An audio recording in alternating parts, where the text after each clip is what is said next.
ॐ नमस्ते यतिराजाय विवेकानन्दसूरये सच्चित्सुखस्वरूपाय स्वामिने तापहारिणे. The real nature of Swami Vivekananda was infinite love. Once Holy Mother was talking about Swami Vivekananda's nature. He said, in this country there are hundreds and hundreds of Paramahamsas are there. Saintly, perfected people are there. But where is there one like Swami Vivekananda with such a big heart? Mother said, Paramahamsas can be found, but where is there a Paramahamsa with that heart of Vivekananda? That was the special characteristic of Swami Vivekananda.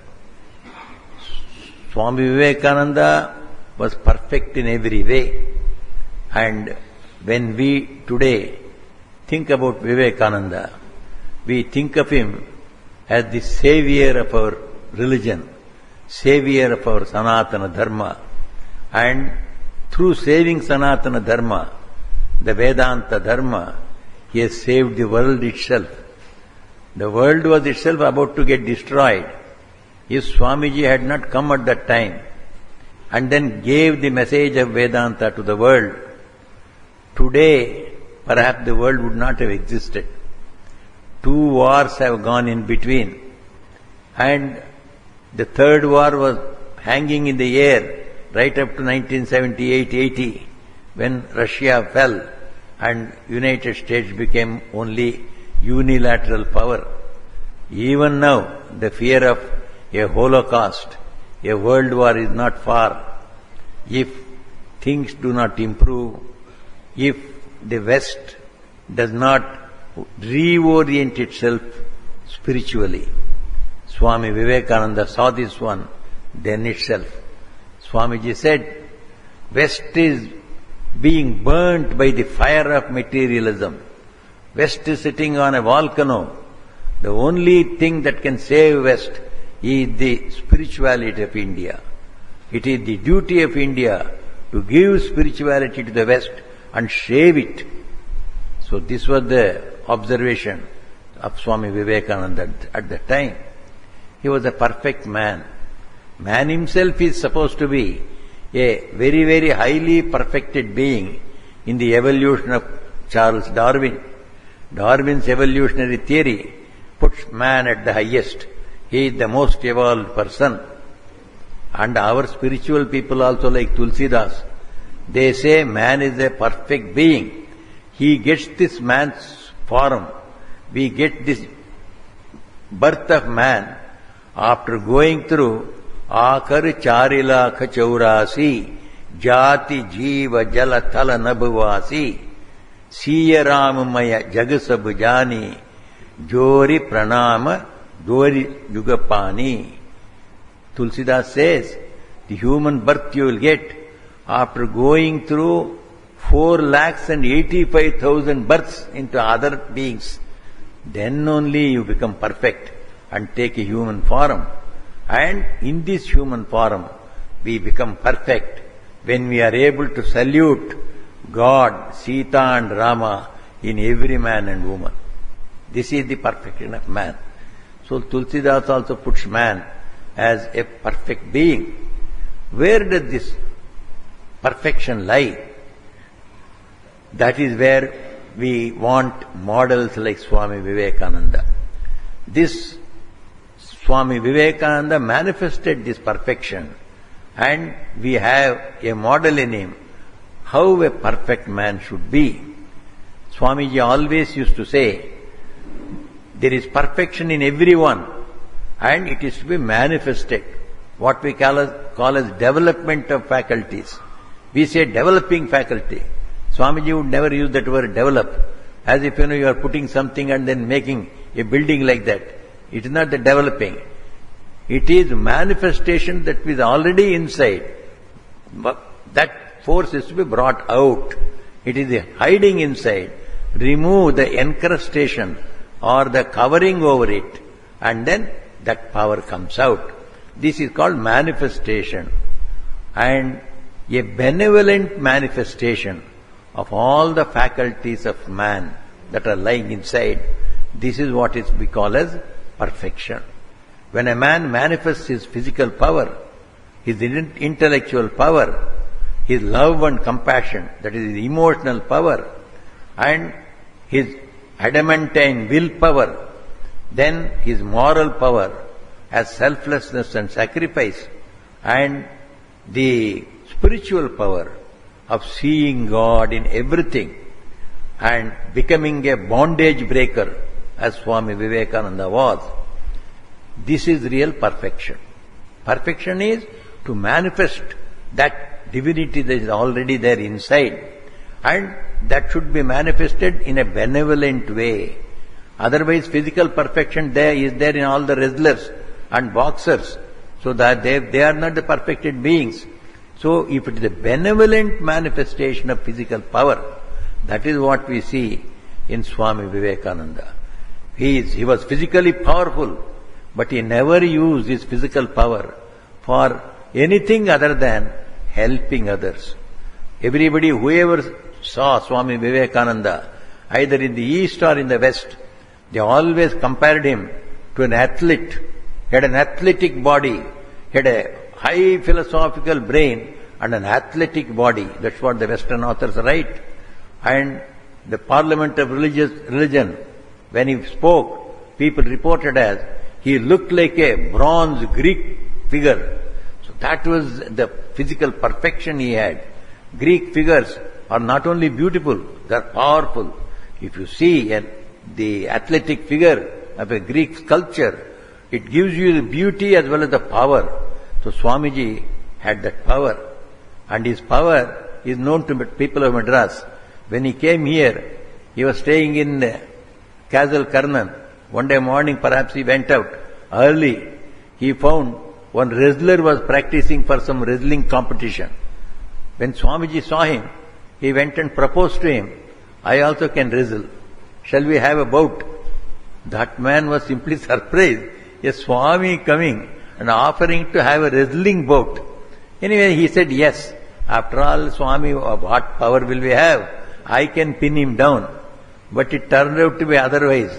When Swamiji got ready, and in a few minutes he pinned him down. Wrestler was down, flat on the ground.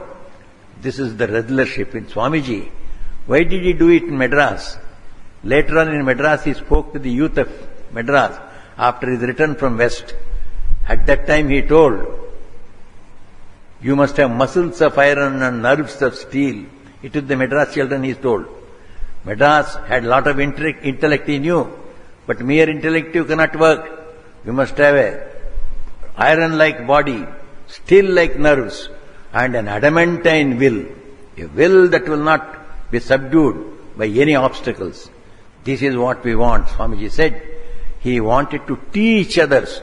You can have a most intelligent brain and a very, very strong body also.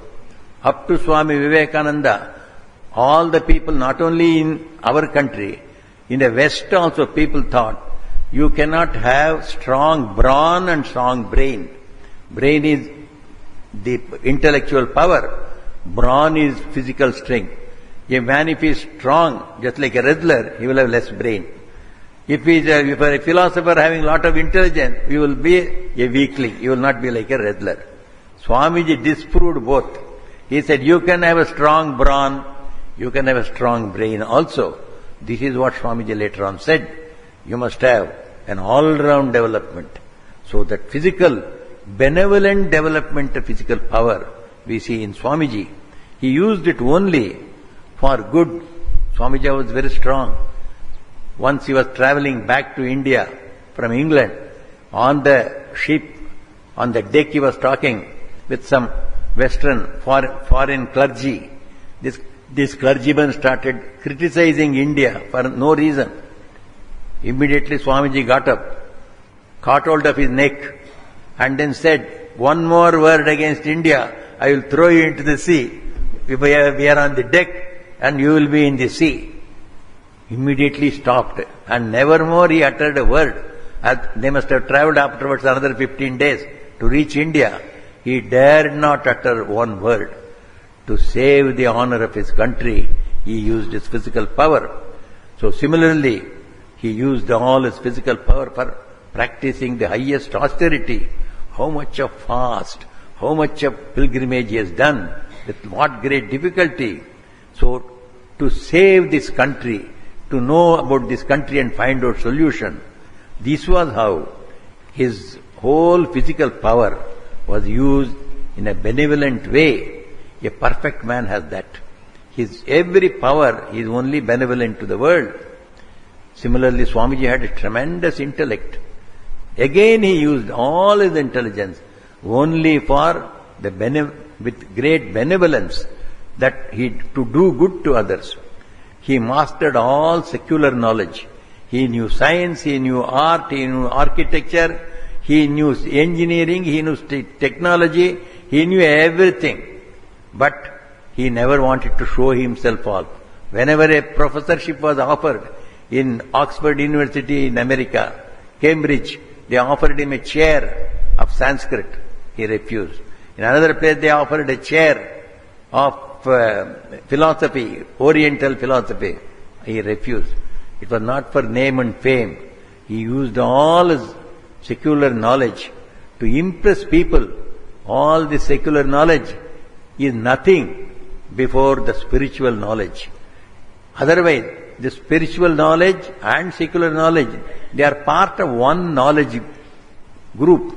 It is one knowledge, one manifesting itself as the knowledge of the external world, another manifesting itself as the knowledge of the internal world.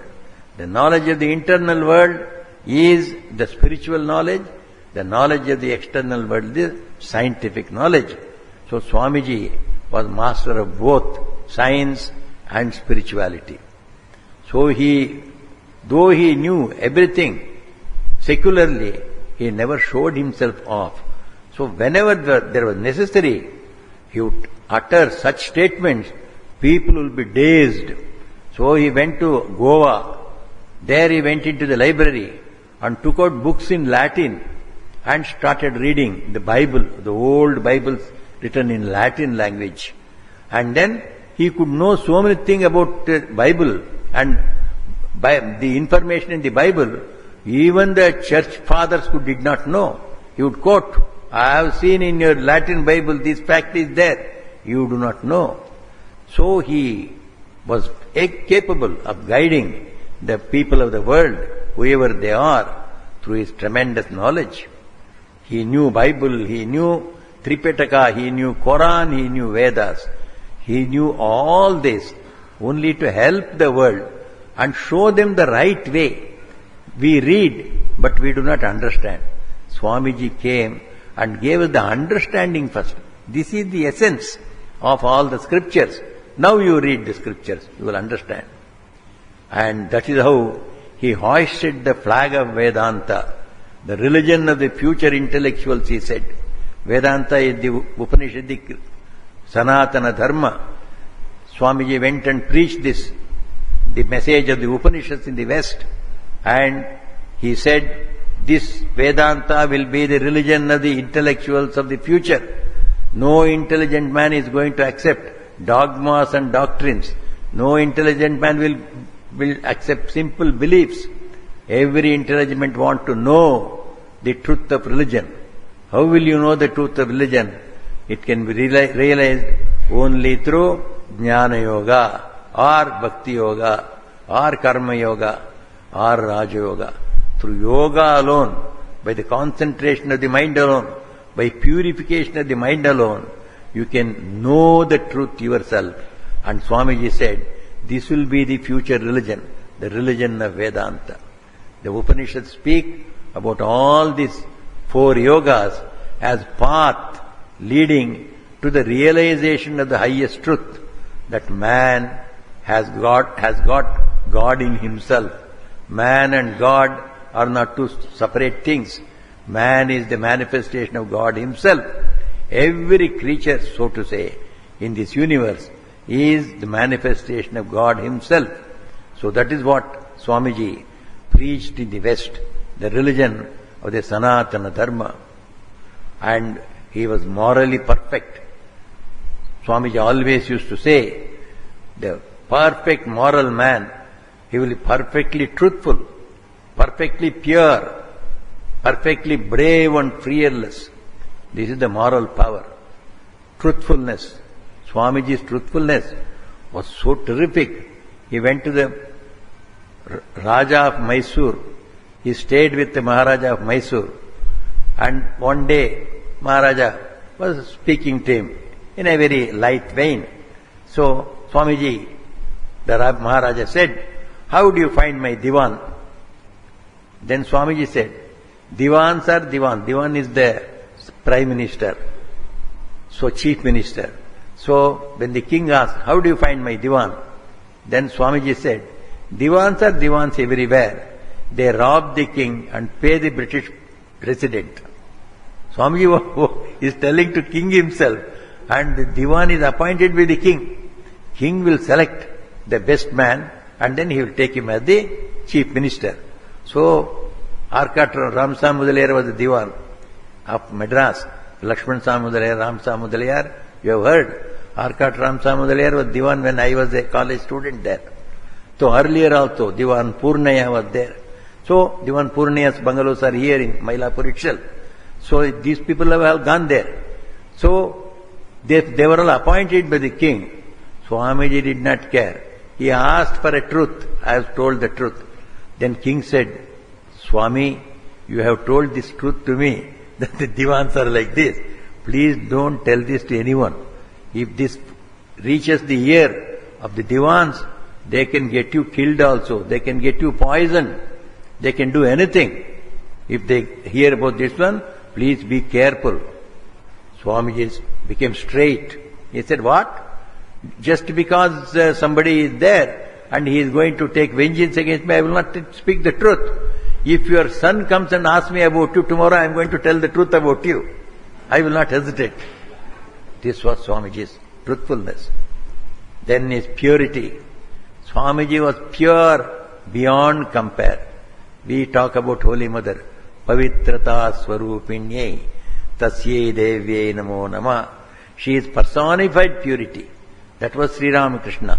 And their children, their child, Narendra Nath, he was pure beyond compare. So wherever he went, people would feel, sense this purity. So anybody would go near him, they would feel, "Oh, such a great person, such a great saint." Once he was going along with his European friends, into a locality of Egypt. He was coming back to India. They got down in Egypt for a sojourn, 1 or 2 days, to see the pyramids, etc. One day with all these lady disciples, Swamiji went into a wrong street which was inhabited by women of immoral character. The whole line was full of immoral women. So when Swamiji wrongly has got in, behind him these 3-4 ladies, European ladies are there. After getting into that lane but going inside, they came to know that we have come to a wrong lane. They were all apprehensive. What will happen? These all immoral ladies, they came down from their buildings, looking at the beauty of Swami Vivekananda. So when they came near, that beauty they forgot. They touched his hem of his cloth. Some people touched his feet and then said, oh saint, please save us, please save us." They started saluting him. "Please rid us of our sin. Please lift us up from our sin." This was the prayer. And Swamiji, in his high ecstatic mood, he was just uttering to himself, "Poor creatures, they are thinking that body is everything. But it is the soul that is everything. They are thinking they are the bodies." He is uttering and he is simply going along. All the immoral people also could feel the tremendous influence of his saintliness. They could not utter a bad word to him. They could not show a bad gesture to him. When he was in the Chicago Parliament of Religions, one wonderful incident is reported in the press. Thousands and thousands of him. There were 7,000 people in that audience. When Swamiji finished his lecture, all the people wanted to greet him, one behind the other. So to greet this great man, and a bevy of beautiful young women, they want to shake hands with him. One old lady was standing. She was thinking, this young man of 30 years, looking like a Greek athlete, such a beauty, all these European beauties will go and shake hands with him. Can he withstand this onslaught of these ladies? This Mrs. Blodgett, that was her name, she was standing and seeing and telling to herself, "Oh young man, if you can withstand the onslaughts of such hundreds of beauties here, I will call you a god. There is no other god than you." She went on standing, minute after minute. So women are going, shaking hands with Swamiji. Swamiji is smiling at each one of them like a baby.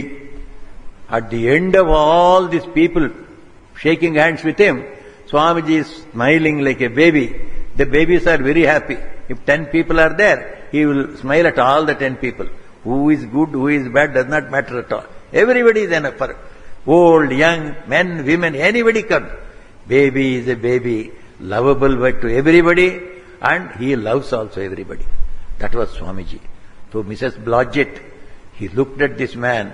"Oh man, there is no God other than you." She took an enlarged picture of him in New York. She took it to her place. She put it into one of her rooms. She said, "This room is heaven. Whoever will die here, they go directly to heaven. This is my faith." She had that faith till the end. This is Swami Vivekananda's purity. And he was brave and beyond any fear. Hundreds of incidents are there. So Swamiji used to put the whole thing, how he lost fear itself. He said, "I lost fear of death when I gave up the love of my life," he said. "I never wanted to live. Any time I want to throw this body away. I know I am the Atman. Any moment I am ready to throw this body away. I never loved life. At that very moment I have conquered death," he said. A man who is not afraid of death, he will not be afraid of anything. That is the secret of fearlessness. Fearlessness comes to all the people who are good, who follow the right path, who take the name of God, who feel that God is our father and mother. The more we put this idea into it, the idea that we are divine will develop in us. That idea that we are body will go. Fear of death also will go. Fear of everything will go. Death is the biggest fear, and all other fears are corollary of that first greatest fear. If the fear of death goes, the root itself is gone of fear. No fear will be there. So Swamiji had absolutely no fear. In his life we read, a mad bull is rushing in London. Nivedita was with him. Then Swamiji was standing unmoved. Let us see what will this bull do. And Nivedita wanted to protect him. She wanted to go in front of him. He pushed her behind. "Don't go in front. I am here enough for this bull." And that bull came, shook its head up this way and that way, and retreated. He said, "He is a greater bull here than me. It may be Nandi himself. So let me not go near." Bull disappeared. Similar thing happened with tigers and lions when he was moving in the Himalayas. There was no fear in Swamiji. So fearlessness and braveness he instilled when we were small children and going to middle school. We had a picture of Swami Vivekananda in our school. One of our teachers were very enthusiastic. So he used to show us that picture. "Look at that face, how fearless he is. You must be fearless." So as soon as you look at Swami Vivekananda, you become fearless. There was one incident reported in our Ramakrishna Vijayam. One scooter man was going. He was having a picture of Vivekananda. So the person who was our devotee was traveling in that scooter. He asked that scooter driver, "Do you know who it is?" "I don't know." He said, "Then why have you hung his picture in your scooter?" "Adu ennamo theriyadu sir. Adu paatam unniye dhairya varudhu." If I see that picture, I get courage, he says. I move with so much of money with me, the scooter charges. At 12 o'clock, 1 o'clock, I reach my home. Always I will be afraid. After I put this picture, if I look at that, I lose all fear. I get courage. Swamiji was courage personified. And you have heard from Swami Ashutoshananda how he had the heart of a Buddha. Fantastic. He goes all the way for the welfare of India. To do something good to India, we have to start some institutions of education. We must give education to people, not only the curricular education, the secular education, but spiritual education. Our children, our students had lost this spiritual education. That is how our slavery came.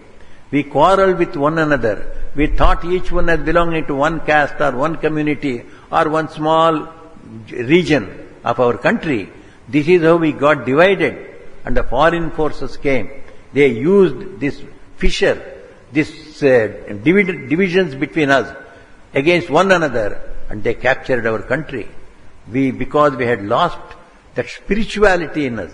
Swamiji wanted to instruct our people, educate our people in spiritual knowledge of our 5,000-year-old Vedanta. We wanted to teach everybody, all of you are children of God. You are the children of the rishis. In his lectures from Colombo to Almora, you see again and again, addressing the children of India. You are all the children of rishis. You come from the big lineage. Your great rishis, your ancestors. So that blood is inside you.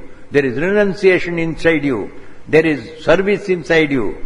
There is the knowledge of Atman inside you. Manifest that. This was the call he gave. To give this call, he remembered one of the advisors of Sri Ramakrishna. Sri Ramakrishna said, no philosophy or no spiritual teaching can be given on a hungry stomach. This was Sri Ramakrishna's advice to him. Don't go to a hungry man and go tell him about Bhagavata and Bhagavad Gita. First give him food, let him eat well. And if he is unclad, please give him some food, dress to wear. Let him become physically well. A physical level of comfort is required. Then you give him philosophy. Then you give him the spirituality. He will take. Swamiji took this one 100% as true, Swami Sri Ramakrishna's advice. So that is why he wanted, first of all, our poor people must get out of this poverty. And the ignorant people must get out of their ignorance. Good education is to be given.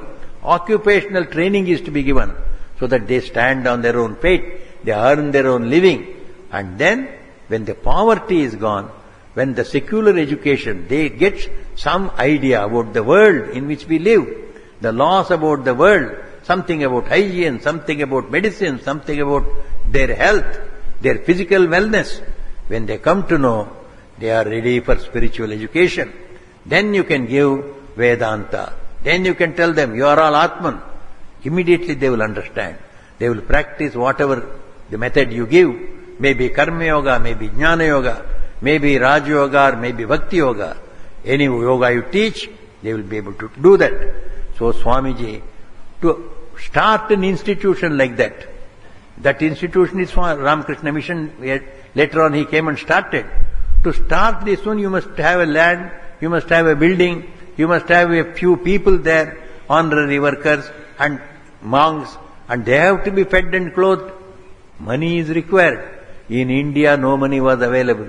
All people would talk big things, but when the question of practicality comes, no money was coming forth. Swamiji said, I myself will go. I will preach this Vedanta and I will take money in return. So when I give Vedanta, the Western people are grateful. They don't take anything gratis. When you give something, they return in a material way. I will bring money from there and start institution here and bring up these poor people who are suffering for want of knowledge. That is how he goes to Chicago, where he gets a tremendous success, as you all know. After the success, he has been lodged in one of the best lodges. He was alone in that lodge. He see all around. Every type of eatable things are kept there. And beautiful bed is there. And there is fan, there is every gadget is there. But he never felt comfortable. Whole night he went on shedding tears, rolling on the carpet on the ground. And the whole carpet was wet. People saw it. And why was he weeping? All the night he was weeping. Oh mother, why are you giving me all this comfort? My people are not getting 1 square meal a day. My poor people are suffering in millions, and you have not done anything to them. Why are you giving me all this luxury? When will my country become rich? When will my people be comfortable? When will real facilities be available to them? Mother, when will they get? When will they get? This was his groaning the whole night, and he was weeping. Not only there, he came back to India, started the Math, and here and there, during his time itself, 6 centers were started in India. Even then he was not satisfied. One day morning, the Swami Premanandaji or some senior Swamis, they went and saw his whole bed and pillow was wet with tears. So they asked him, what is it? What has happened? Why are you weeping? Whole night I was praying to Sri Ramakrishna. Oh Lord, when will good days come to my countrymen? When will our poverty go? When will the common man becomes happy? When will you do it? Whole night he has wept. That was the heart of Buddha. And later on, before he left, in many of his letters, he writes, you see, have this heart to help the poor people. I bequeath to you this heritage. He bequeathed thus feeling for the poor, feeling for the needy, feeling for the young, feeling for the old people who are helpless. This feeling, let it come into you. That was one of his great message. Swami Vivekananda was not a jnani, he was a vijnani. Sri Ramakrishna distinguished these two. A jnani is a person who knows God, but who thinks the world is a dream. He is not bothered about the welfare of the world. A vijnani he knows God, he knows that God has become this world, so he cannot leave this world by alone. He always is there by the side of the world. He goes to the world whenever there is difficulty, whenever there is ignorance, wherever there is necessity. He rushes to help the world. So he is one with the world. He sees God inside himself. He sees God in the external world also. In that sense, Swamiji was not a jnani, but he was a vijnani. That is why he said, may I be born again and again, suffer thousands of miseries, to serve the only God that I believe, the sum total of all souls, and especially the poor, the wicked, the oppressed and suppressed of all races and religions. They will be my special objects of worship. This is the heart of Vivekananda. He did not exclude even the wicked people. Wicked people and sinners, they were dearer to him than other people. In one incident, when one of our Swamis in the Math, they wrote in a letter to Swami Vivekananda who was in the West. You see, when we are celebrating the public celebration of Swami Vivekananda, Sri Ramakrishna, thousands and thousands of people from Calcutta, and many of them are not of good character, and there are ruffians and gundas and thieves. They are all coming in large numbers. What shall we do about them? Shall we stop them? Find out who is a thief, who is a villain, or who is of a bad character. So stop them from coming. Shall we do something like that? Swamiji in return he wrote, what? To stop the villains, stop the thieves, stop the immoral people from coming to Sri Ramakrishna. Swamiji writes, O Jagannatha, who your temple is open for everyone. Come ye all thieves, all outcasted people, come all ye people who are immoral. The Lord Jagannath's door is open for you. And he wrote to the Swamis, let them come and have the darshan of Jagannatha. Jagannatha is Sri Ramakrishna. Let them have the grace of Sri Ramakrishna. Let them all be lifted up, redeemed. Don't stop anyone. But you can have a sort of a look at the people and see nothing bad or indecent happens on the place. A little sort of supervision you can have. Don't stop anyone. Sri Ramakrishna has come for everyone. This tremendous heart of Swami Vivekananda to everyone.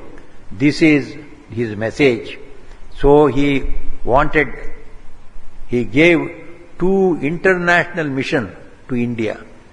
For India he gave the message, you eradicate ignorance from your place.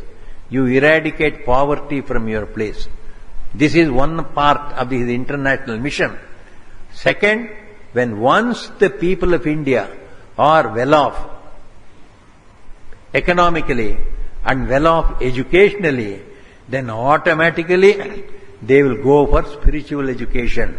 Everyone will go for a Bhagavad Gita, for Upanishads, for Vedas, and they will manifest their divinity. Each man in this country can become a rishi. In Swamiji, one of his famous statements, he said, we have rishis in hundreds in the past. We are going to have them in millions in future. Every one of you must become a rishi. That is what I want. So he believed that every Indian is a potential rishi. So that is why he said, this rishihood, this spiritual knowledge in us is sleeping because of this poverty and ignorance. Therefore Swamiji said, I will give you 2 mantras. You follow this mantra to get out of this poverty and ignorance. Murkha Devo Bhava. Consider every ignorant man as God. Go and serve him. Remove his ignorance. That means give him education and let him come out of the ignorance. Then Daridra Devo Bhava. Don't remove all the poverty from the poor people. Serving every one of them as God. Give them all that is necessary. Occupational education you give them. Let them earn enough, not only to eat then, to save something for the winter also. So such an education must be given. So Swamiji gave these 2 mantra, which is the very basis of all our welfare activities. Our welfare activities lie in removing the poverty, in giving knowledge. Schools and colleges you open, and then economic improvement, eradication of poverty, finding employments of people. So many thousands of employments have been created. These 2 sutras of welfare country, so he gave 100 years back, and he is getting it done through thousands and thousands of institutions, including the Ramakrishna Mission institutions. And along with that one he said, teach people the spiritual knowledge also. The essence of spiritual knowledge is, you are Atman. Go and tell everybody. Swamiji in one place says, go and tell even to the peasants, to the fishermen, to the people who are working in the factory, people who are selling something, fritter sellers. Tell them everyone, you are the Atman. The Upanishads say it. It is true. Believe. Somebody asked him, if you tell Atman to a fisherman, what will happen to him? Can he become an Atman? Why? He is not to become, he is already Atman. Only coverage is there. He is thinking that he is not Atman. He is already Atman. Only the covering is to be removed. When a man of knowledge goes and says you are Atman, that cover will go. So, Naisha tarkena matirapaneya prokta anyeneva sujnanaya proktaha. A man who knows this Atman goes and tells, you are the Atman, immediately the Atman manifests and he becomes spiritual. So, take spirituality to all the poor people. Then in another statement he said, even when the faith comes that I am the Atman, immediately the fisherman will feel, Atman is inside me, Atman is there in you, professor also. So both of us are Atman, so we are brothers, we are equals. You need not feel that you are superior to me, I need not feel I am inferior. So that equality, egalitarianism, which is part and parcel of democracy, will come. Swamiji wanted to effect these democratic ideals through spirituality. So he said, take this Upanishadic message, teach that everybody is divine. So let them develop that confidence. When once this message is given, that Divinity is inside you. That divinity means infinite joy, infinite knowledge, infinite life. This infinite joy for which we are running, joy, joy, joy. We are earning for what? To enjoy. We want name and fame for what? We want enjoyment out of it. We want to convert it into some enjoyment. So we want power and position, we want everything to enjoy. But Upanishad says, enjoyment is not outside. It is not in the things. It is not in the persons outside. It is inside you. Real joy is inside you. So that is the great teaching Swamiji said. Go and teach this Atman to everyone. Tell our people that don't run for joy outside, it is inside you. To get that joy, only you have to make yourself pure, make your mind pure, and turn it towards God. Have japa, have meditation. Through calmness of your mind, your spiritual mind, you will come to know that infinite joy is inside you. Whereas if you go to Westerner, even today, for a Westerner, joy comes from outside. Joy comes from gadgets. Joy comes from different chemicals. So even the Western psychologists also, they always speak of joy as something that is happening outside. So suppose you go and play, the feeling that you get is joy. So for that, to get the joy, you must play, you must have a ball, you must have a racket, you must have a net, you must have another 3 or 4 people in front of you, then only you can joy. You cannot get joy. Suppose we ask them, when you look at a friend who was for a long period absent and he comes to you, don't you feel joy? Do you require a racket for that? Do you require a ball? Do you require any field for that? Where did you get the joy from? Joy is inside, not outside. So the Indian says, the joy, how that joy came when I saw my friend? As soon as I saw the friend, oh, it's my friend. You felt oneness with him. As soon as this feeling of oneness comes, love comes in our heart. We love that which we consider as our part and parcel of ours, our own family, our own property. When we say, we love that. When this love comes, the nature, the mind assumes the sattvic attitude, sattvic mode, the calm mode. Mind becomes perfectly calm. And that calmness, the Atman shines. Atman is already shining. Only our mind is in turbulence. We are unable to feel it. When we feel a dear person, at that time mind becomes calm.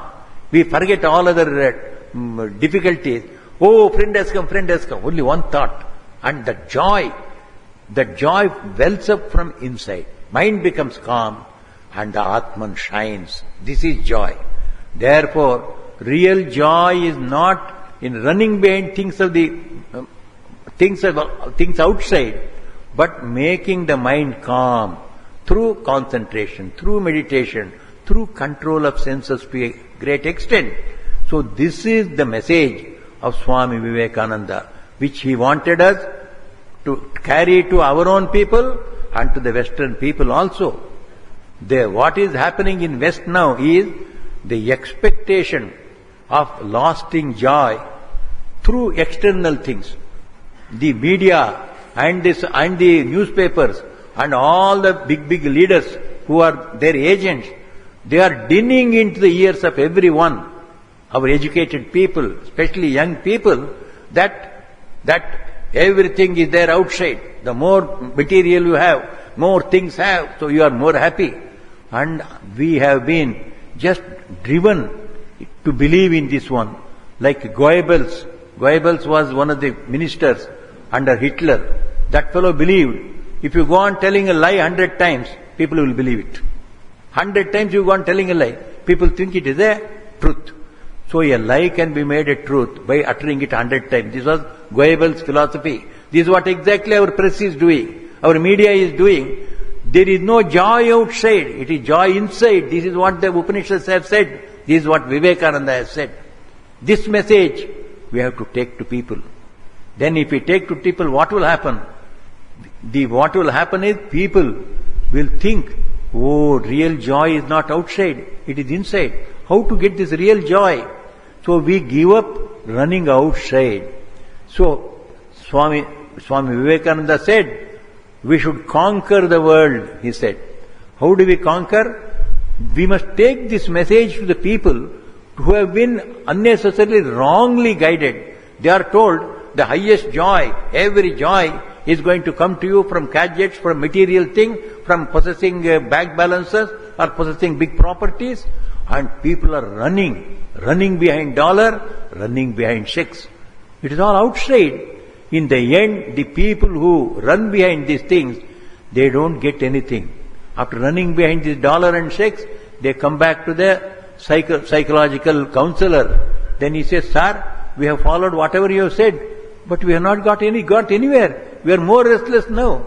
You will be more restless because the senses become weaker when we go to excitements. So what the present day they say, no, you must be high on life. That is the term they use, high on life. That means have more experiences, more excitements. That means more debilitated you become, and you become incapable of experiencing even the sense joys. That means we have been given a wrong direction. It is all skewed. Our goals are skewed. We must know our goal. If it is real joy, don't go for it outside. Try to calm your mind. Try to control your senses. Try to look inside and try to bring out this Atman outside. Then you will see the real joy. But we are mad. Now we are madly running behind things. When will it stop? It will take time. It has been given a great fillip, and the initial force is so strong, you cannot stop it straight away. It will just go. People will go and suffer. Richest people we are seeing. See the lives of the richest people. There is no joy in their life. They have property. They have got name and fame. There is no joy. We heard one billionaire in Bombay. He was wishing that his son should die. I said, why are you wishing that fellow is competing me in my business? I would wish that he die. Is this the outcome, the joy of joy? If any father has experienced the joy in his life, in his family life, will he ask his son to be killed? Will he ask his son to die? So the all riches and all name and fame, if you go deep, you find it is all empty, hollow, because that ideal itself is wrong. You don't get outside from money, from name, from fame, or from the dollar, or from sex exploits. You cannot get joy. Real joy comes when you turn your mind inside, when you control your senses, when you calm your mind through yoga and meditation and japa and association of the holy people. This is the way. Suppose we go on teaching this all over the world, and in our country also, this mad rush that is going on, these skewed goals, the wrong goals that are there, at some time people will realize, oh, this is the wrong goals we are going. However much we spend our money on the external gadgets and external excitements and experiences, we are not getting real joy. We are getting the opposite of it. When they realize, at least they will know it is a wrong goal that we are pursuing. Then what are we to do? Here is the message of Vivekananda. Here is the message of Sri Ramakrishna. Here is the message of Holy Mother. They tell you the real path to joy. Real path to joy is by turning your mind, making your mind calm, controlling the senses, listening to the teachings of these great people. That is the great message Swami Vivekananda gave. So that is why he said, Vedanta is going to quench the fire in the materialism's fire in the West. West is sitting on a volcano. It can be saved only by the spirituality of India. Swamiji said, it is slowly coming. Though it is not a big way, already you are seeing the craze for dollar, etc. is becoming lesser and lesser. And the US President, when he came here to Delhi, he was proud to call himself as person who took birth in Chicago. And Chicago is the place where Swami Vivekananda spoke in the Parliament of Religion. I am proud to be born in that place. Just see, he takes pride in getting himself associated with Vivekananda in some way. India is now attracting the attention. So, we have to follow Vedanta. We have to follow Vivekananda. This will be the answer for the materialism that is raging and this consumerism that is raging. It has to come. Our people will realize, Western people are also realizing slowly, this is the glory of Swami Vivekananda, who has already given the cure for this great disease. So it's only left to us now. Earlier we awake to this truth of Vivekananda, where he says, you live in the world, but don't run behind the things of the external things for your joy. Real joy is in giving. Real joy is becoming pure. Real joy is considering that this whole humanity is ours. We are all a spiritual family. So let purity come into our life. Let truthfulness and honesty come into our life. Let spirit of sacrifice come into our life. Let renunciation and service come into our life. This is the message of the Upanishads. Swamiji showed in his life. So in his life, he did not touch a single paisa. He said that one can be happy without money. He came from the West with a sufficient amount of money to start the Belur Math. So the whole money, including the last penny, he handed it over to Swami Brahmananda. He elected Swami Brahmananda as the president of our first center in Calcutta. And then said, Raja, Swami Brahmananda used to be called as Raja. He told him, Raja, I have given you all the last penny. And then in the evening, Swami Vivekananda had to go from Belur Math to Calcutta by crossing Ganga. For crossing Ganges, 1 anna was required for boat fare. He went and asked Brahmananda, I have given everything, please give me 1 anna, I have to cross Ganga. This is the ideal Swamiji showed. And he was full of joy. Whenever whoever saw him, always they used to see him in infinite joy. Joy does not lie in money. Sri Ramakrishna demonstrated it. Holy Mother demonstrated it. How simple they were. But as far as joy is concerned, infinite joy was there. So Swami Vivekananda's message to us today is, the divinity is within you. Express that one in every dimension, in the physical dimension, in the intellectual dimension, in the emotional dimension, in the willpower dimension, and in the moral dimension, as well as spiritual dimension. The spirituality, when it comes, we begin to love the whole world. We will begin to feel fearless ourselves, and we take this message to others also, and take them out of their poverty, out of their ignorance, and make them also fit to realize this highest joy of the Atman. The joy is inside man. Only he has to control his mind and senses to an extent and practice the simple yogas which have been expounded by Swami Vivekananda in the most simple way. If once we read Swami Vivekananda's 4 yogas, we have everything with us to practice spirituality.